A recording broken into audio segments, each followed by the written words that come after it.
Welcome back, my friends, to the show that never ends. I'm Brandon Ware. You're watching Angel 65, my channel for all things music related, individual songs, as well as music reviews.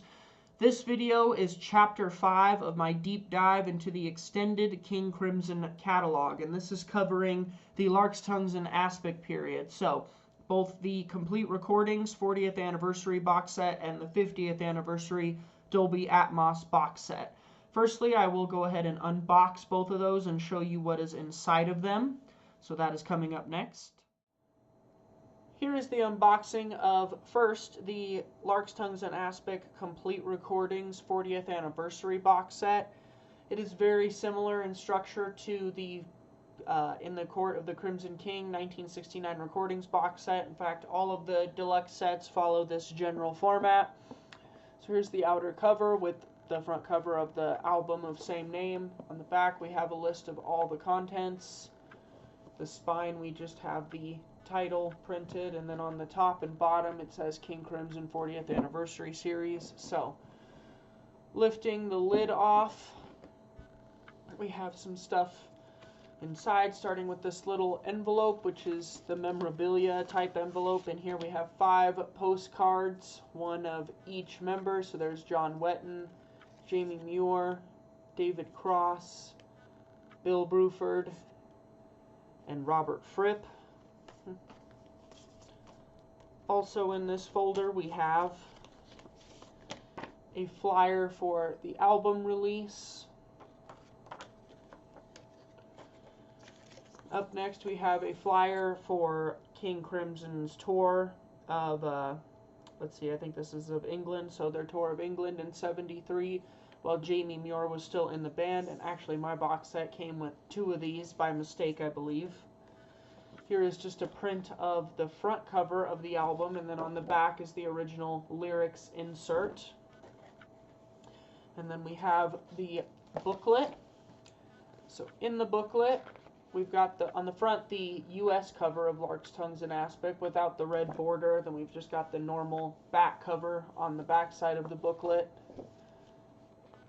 On the inside we have the title page, lots of pictures, the complete track listing,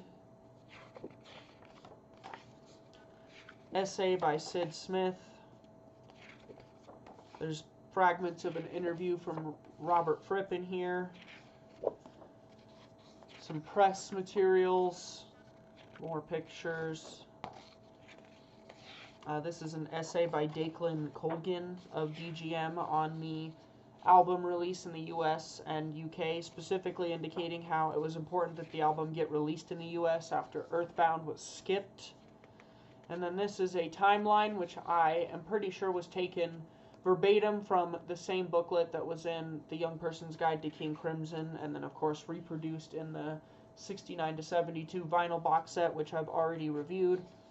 So this timeline, this excerpt is all from that same booklet, including the same news clippings and quotations, etc. And then we've just got the tour dates and the credits near the back. And then we have our individual CD wallets. We have 5 of these, since there are 15 discs, 3 in each, so one has a picture of each member of the band. This is Germany in '72, so this has the Zoom Club show, which is on 2 CDs, and then Live in the Studio, which is the soundtrack to the video portion, which is on the DVD and Blu-ray. We have England '72, so this has Hull Technical College, which is again 2 CDs, and Guildford Civic Hall. England and Scotland '72, so Oxford New Theatre, Glasgow Greens Playhouse, and Portsmouth Guildhall. And then we have 2 sets for the studio recordings.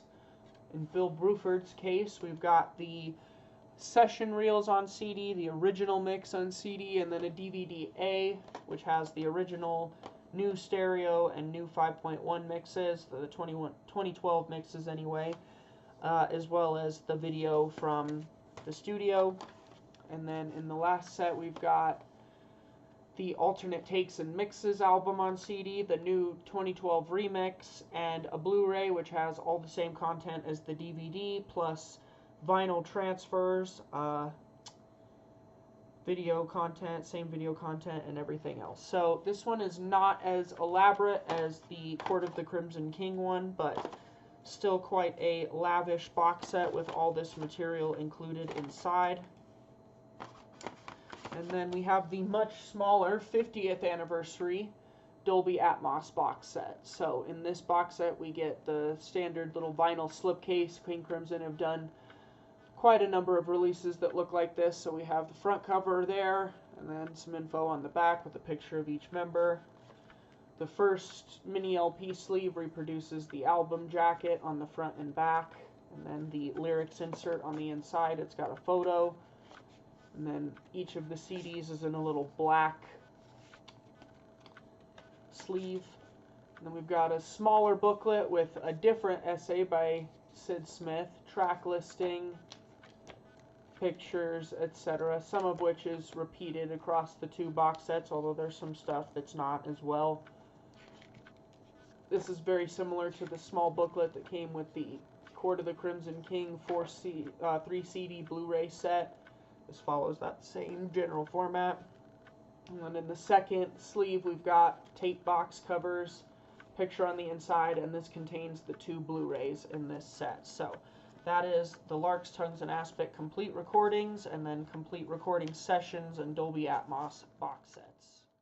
Okay, now that you've seen what's in the boxes, let's talk about them. So this is after the interregnum period.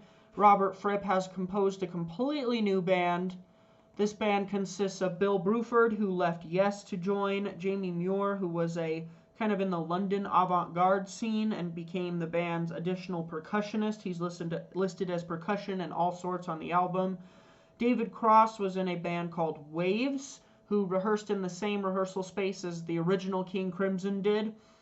The band did not get signed to EG, but Robert Fripp was interested in having him join. And then we had John Wetton from Family come and join as the bassist and vocalist. He had previously tried to join before the Islands band was formed, but that plan fell through. So after the Islands band broke up, he joined King Crimson officially. So the complete recordings box set covers all of the available live material with Jamie Muir in the quintet lineup, as well as the 2012 mixes of the album by Steven Wilson. So starting at the beginning, we have Zoom Club Frankfurt, October 13th, 72. This is one of two concerts in the set I had heard previously. I had the King Crimson Collectors Club CD of this. The quality is very low, but it is fascinating to hear since it is their very first show they ever played as a band. And it's got, I'd say, more than 2/3 of the show is completely improvised. There are two back-to-back improvs on the first disc, and then some of the more song-based material is there as well, but it's still sort of in embryonic form. It's not quite finished yet. Things have changed. Book of Saturday has drums on it. It's still called Daily Games at that point. So fascinating as a first show. I won't say it's necessarily a great show or that the improvs were amazing, but still fascinating to hear that it was the first one they ever played and that they were right off the bat just improvising relentlessly. And we have Whole Technical College, which I believe that one sounded pretty good. Guildford Civic Hall, which is the other new show. That's the other show that I had heard in the King Crimson Collectors Club. That one I like a lot more, even though it's not quite complete. It's still got some very interesting material on it. And then we've got Oxford New Theatre in November, Glasgow Greens Playhouse December 1st, and then Portsmouth Guildhall on December 15th, which is the second to last show Jamie played with the band before he left. And so that's all the live material. All of it is bootleg quality. Some of it sounds better than others. Not particularly great sounding. I listened to this in my car on my commute to work over the last week. It was very fun to kind of hear the songs change from night to night and hear them get more developed as the tour progressed. The improvs also got better, and it's unfortunate that there's no proper full live recordings with Jamie Muir, because it's hard to hear exactly in places what he's adding to the overall sound, but you can definitely hear a lot of his cool percussion and various whistles, etc. So you get a flavor of what he brought to the band. The particular one that's interesting is Live in the Studio Bremen, because that is taken from the video, which is in the video disc of this. So that is fascinating. The audio alone is quite interesting, but the video portion of it, which is on both the DVD and the Blu-ray, is probably the single most interesting thing on the set. Now, you do not need to buy the set to see that. It is available just on the standard 40th anniversary CD DVD of Larks, Tongues, and Aspic. So I had seen it there first. I later sold that once I acquired this big box set. I must say, the very first time I saw it, I thought it was perhaps a little ridiculous and over the top. Excuse me. Particularly the stuff with Jamie Muir. I mean, towards the end, he's throwing leaves in the air. I have to admit, the very first time I ever saw that, I was laughing at it for like 5 minutes because I just couldn't believe what I was seeing. But after a long break from it and coming back to it, within the context of the whole King Crimson catalog, I actually have developed a real deep appreciation for it. Seeing that video of him in the studio, it's unfortunate we don't see him in front of a live audience to see some of his more crazy antics with the chains and the blood stuff, which is all detailed in the Sid Smith essay. It's unfortunate that we don't get to really see that, but just to see his exuberance playing and the different things that he tries, the way he overlaps and sometimes mimes the parts that Bill Bruford is playing, and then other times they're playing completely different parts.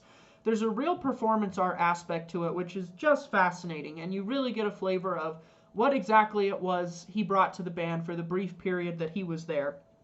It wasn't necessarily just about the notes and the sounds. It was all about the visual part of it as well, and just really a kind of deep human, almost cataclysm in it. It's fascinating to see that, just how off the cuff it is, and how he really does just seem like he's playing whatever his body feels like playing. It's fascinating stuff. So after a reappraisal of it, I really, really appreciated that video, and that's probably the thing that I'm most pleased with in this box set overall. In the unboxing, I forgot to mention that in that same slip with the postcards was also this, which is a replica of the Rainbow Theater ticket. On the back is a download code, which the back of the box set says the show is of such poor quality that it was beyond meaningful restoration, but is included for historical significance. I tried to use this link to download the show, and it no longer works, so unfortunately I couldn't hear that show. So I can't speak to how good or bad the quality is, but that's a shame that that link doesn't work anymore. I'm pretty sure you could still download the show, but you'd have to pay for it. So maybe I'll do that at some point, but I just skipped over it for this run through of the set. And then we get the album in 5.1 and new stereo. The new stereo mix is the same as what was on the vinyl box set, so I did not listen to that. The alternate takes album is also in that vinyl box set, so I really didn't listen to that either, although it does include one additional track, which is just Jamie Muir's solo percussion on Easy Money. So the band is mixed down and you just hear the percussion, that's also very fascinating. Again, just giving you a flavor of what it was he brought to the band and what they lost after he left. The new stereo mix, I said before, I really like it. I really, really enjoyed this 5.1 mix a lot. It's very jarring in places. I mean, it starts with the thumb piano behind you, and then gradually the band fades in, and the whole circle of sound is complete, so to speak. I really enjoyed that surround sound mix, but of course it's been replaced by what's in the later set. So my overall rating of this box set, again, I have the same gripe with it that I have with most of the box sets that I have in the King Crimson series, which are just the organization I think is strange. I think it's funny that in the studio recordings you have CD, CD, DVD, CD, CD, Blu-ray, instead of just the CDs first and then the Blu-ray at the end. And of course all the material on the studio recordings CDs is replicated on the Blu-ray, so I didn't bother listening to any of those. I just listened to all of it on the Blu-ray, including the vinyl transfers. I considered skipping them, but I was doing some work, so I kind of just put them on in the background. And again, same as with the 1969 box, I really don't know why those are included. I don't personally see the point, but I guess it was interesting to hear the EQ differences. I would say the UK one was a lot brighter, and the US one was definitely more bass heavy. I guess it probably adheres to the RIAA curve, which records on Atlantic were using at that time. So not essential, definitely not a buying point. The real buying points are the 5.1 mix and a lot of the live material. I would say if you're a diehard fan and want to listen to all of the live material that's available from the period, even though it is bootleg quality, this is definitely a worthwhile purchase. However, the main buying points for me are still the 5.1 mix and Live in the Studio in Bremen. So those are both on the standard DVD version. So if that's all you're interested in, then that should suffice just fine, and you don't need to splurge on the big deluxe set. That said, I have it and I don't plan to get rid of it because that live material is fascinating. After not having gone back to it in a couple years, it was cool to hear it again. So that's the complete recordings box set, and then we have the complete sessions box set with Dolby Atmos. So I will admit that I bought this purely for the Atmos mix. As soon as it was announced, I got really excited because I thought, well, the 5.1 mix was already fantastic, so this is an album that I think really lends itself to Atmos, even more so than the first album, particularly, again, thanks to the percussion effects. The percussion effects are really what give it a big enveloping scope, and I can say I'm not disappointed. I had listened to it before I went on this deep dive, but hearing it again with my corrected, calibrated Atmos system, it's fantastic. It's an album that really works in that format. I would say it delivers more than the 5.1 mix, and EQ-wise, it's probably closer to the original. I also checked out the 5.1 mix on this, which is, to my ear, sounded more or less just like a down mix of the Atmos. The stuff is kind of spaced in the same way. It's just not as enveloping because you lack the height and 3D effects of Atmos. So I feel like it's kind of just in there as an additional bonus for people that want to hear it or people that don't yet have Atmos but still wanted to buy the set. Going forward, I can't see myself listening to the 5.1 mix, either of them, the one in the complete studio sessions or the one in the big box set over the Atmos mix, because the Atmos mix is fantastic. New stereo mix, again, maybe closer to the original, but I don't necessarily prefer it over the 2012 mix. I have the 2012 mix on vinyl, so if I'm listening to Larks Tongues in stereo, I'm listening to the 2012 mix on vinyl. That's the one I'm going for. But this is nice to have. It's nice to have for the car, I guess. I didn't bother with the CDs because everything on the CDs is in the 2 Blu-rays. So Blu-ray 1, you get those album mixes, and then you get the David Singleton Elemental mixes, which I must admit were interesting, but to me seemed kind of like a gimmick. It just gave me the vibe of how many ways can we repackage the same album to celebrate its anniversary. I was still happy to have the set. It certainly was not prohibitively expensive, but I just didn't see the point in those elemental mixes. It used elements that were on the master tapes but were mixed out or mixed lower in the original album, so it just kind of puts the focus in unexpected places. Interesting to hear, but not a buying point, and certainly not something that I see myself going back to. And I must say, when I first got this, I wasn't particularly interested in the sessions either, having already had the 69 box and not been particularly enthralled with that. It was cool to have, but it was not a buying point of that box set, so I didn't figure it would be of this either. However, I must say, I was wrong. I was duly surprised when I listened to all of it this weekend. I did listen to all 13 recording dates just in a big, long marathon over a couple days, and it was actually fascinating. Particularly the first track. I mean, half of the material on the studio sessions is just Larks Tongues Part 1. To hear the individual sections develop and to hear them recording the piece in sections that they would later edit together with the mixed masters was fascinating, and each take was different. The main riffs and themes were the same throughout, but for example, the 4/4 section, Robert improvised part of it, so there were different things on every take. Same with Easy Money, the solos were different on every take, which was fascinating to hear. However, what really blew me away and makes this a much better purchase than the 69 sessions, I would say, is that you don't just get every take of the session reels, you actually get to hear the tracks being built. The last 3 dates in here, you get to hear them layering overdubs on top. So David Singleton and Alex Mundy have gone through and picked out the overdubs and layered them and separated them one by one, so you can hear each individual element that was added to the chosen takes. That was fascinating. It's like a master class in how to create an album, at least in this period, in the days of analog tape. So that was fascinating. I probably won't listen to it again. If I do, it'll be a very long time in the future, and I wasn't listening with such note-taking ears that I could tell you, oh, this take of this was fantastic and could have been on the album. I don't know. I'm so familiar with the album that hearing the alternate takes was kind of strange but also enjoyable. But the ending section of it, hearing the overdubs individually being added, and the fact that you can hear Larks Tongues split into its separate sections before they edited it together, is really cool. But the buying point of this is, of course, the Atmos mix. If you have an Atmos system, then I highly recommend this. I think I paid about $40 for it. I think you can still get it for around that price, and I would highly, highly recommend it. The CDs are just a nice additional bonus. The sessions are there if you're a geek like me and really want to delve into that. If you don't, then it's probably not for you, but if paying the $40 for just the Atmos mix is worth it to you, then I would say go for it. So if I were to rate each of these box sets individually, well, I'd give the 40th anniversary one probably a 3 out of 5. Just again, 2 knocked off, 1 for the organization and 2 for the sound quality.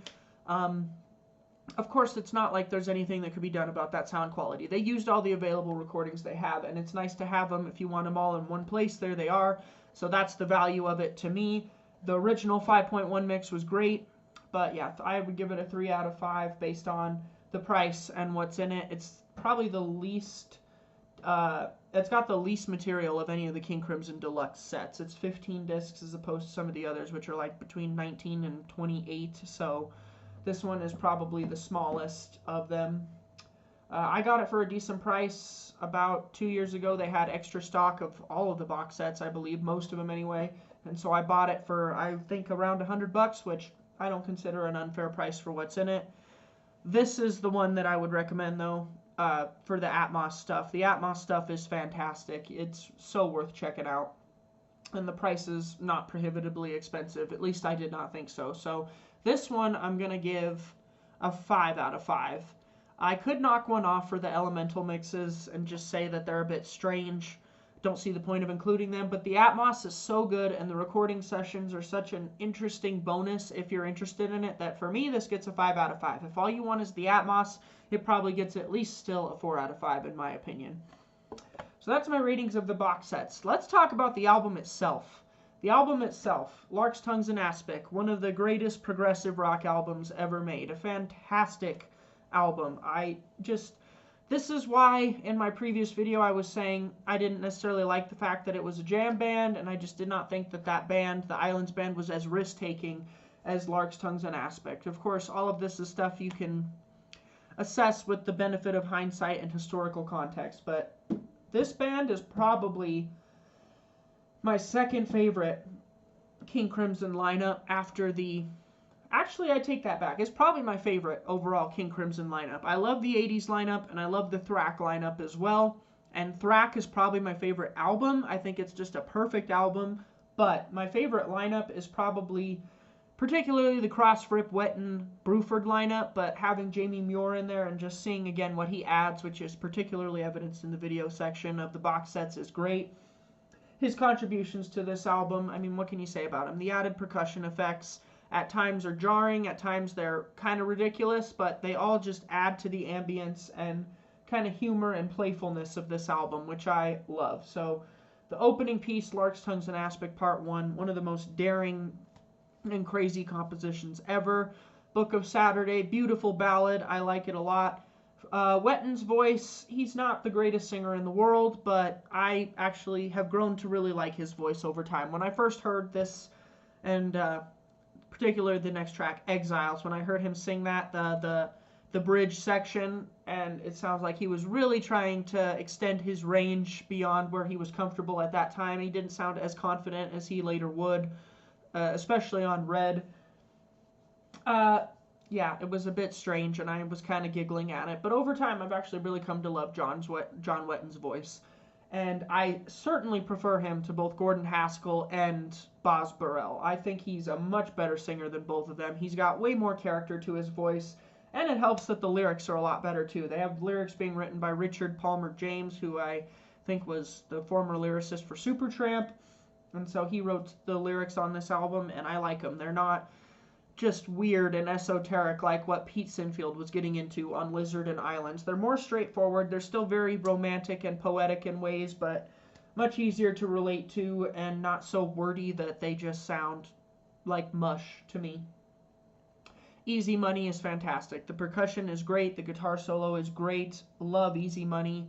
Always loved it. Love the talking drum. Fantastic build up to Larks Tongues Part 2, which I must say, if you look up on Google or many places what is King Crimson's signature song, they will tell you it's 21st Century Schizoid Man, which I guess I understand. To the non-converted, let's say, that makes perfect sense. It's probably their most famous track, and it's a killer opening track on their first record. It blew my mind. If that track hadn't blown my mind as much as it had, I don't know if I'd be sitting and talking about King Crimson to you right now. But to me, and I think a lot of the diehard King Crimson fans, especially of this period, the real signature King Crimson track is Larks 2.